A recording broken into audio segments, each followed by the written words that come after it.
जय श्री गुरु आदि शक्ति मैया भवानी कोट कोट प्रणाम। हरेंद्र भैया कोट कोट प्रणाम। नीलम दीदी कोट कोट प्रणाम। सब देव लोग कोट कोट प्रणाम। सब देवी लोग कोट कोट प्रणाम। हे शिव गुरु रघुराव घरदानी है, घट घट वासी है, अविनाशी है, दीन बंधु है, दीन दयालु है, कृपालु है, अनाथों के नाथ है, कालों का महाकाल है, देवों के महादेव है। हे गुरु जी कृपा करी दया करे। केतना दुखवा लिखले बानी लीलरवाए गुरु जी, केतना दुखवा लिखले बानी लीलरवाए गुरु जी, दुखवा के मारल हम नाई हर में गईनी, दुखवा के मारल हम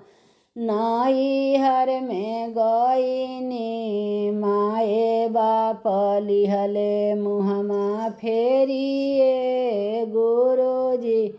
के ताना दुखवा लिखले बानी लीलरवाए गुरु जी, दुखवा के मारल हम भैया आगू गएनी, भैया आगू गईनी हम भाभी आगू गएनी, भैया भाभी लिहले मुहमा फेरिए गुरु जी, के ताना दुखवा लिखले बानी लीलरवाए गुरु जी, दुखवा के लेके हम ससुरा में गईनी, सास ससुर दिहले तलवा मारिए गुरु जी, के ताना दुखवा लिखले बानी लीलरवाए गुरु जी, दुखवा के लेके हम गंगा जी में गएनी,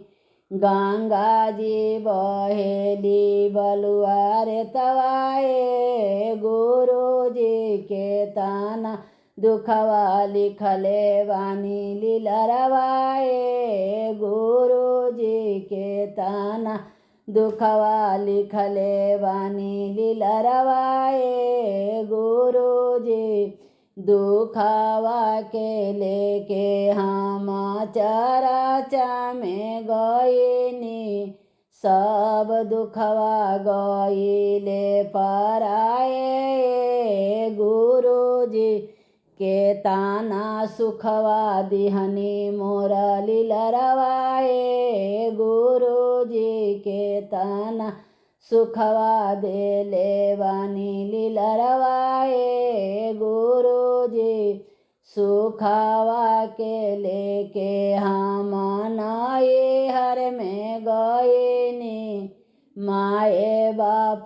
कहे बेटिया हमारे गुरु जी, के ताना सुखवा लिखले बानी लीलरवाए गुरु जी, सुखवा के लेके हम भैया आगू गएले,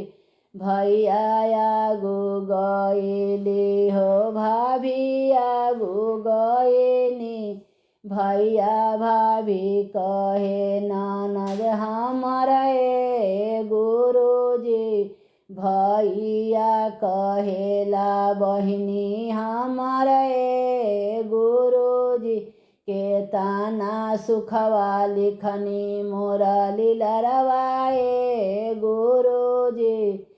सुखवा के लेके हम नाई ससुरा में गएनी, सास ससुर कहे बहुआ हमारे गुरु जी,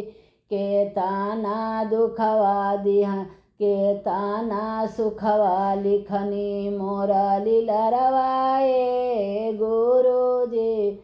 सुखवा के लेके हम चराचा, सुखवा के लेके हम गंगा जी में गएनी, गंगा जी बहेली निर्मल धरवाए गुरु जी, के ताना सुखवा लिखनी मुरली लरवाए गुरुजी। पहिला में दया मांगले, दूसरा में चर्चा, तीसरा में नमः शिवाय के जपवा कनिए गुरुजी के ताना। सुखवा लिखनी मुरली लरवाए गुरुजी। हर हर महादेव, दया कर महादेव, कृपा कर।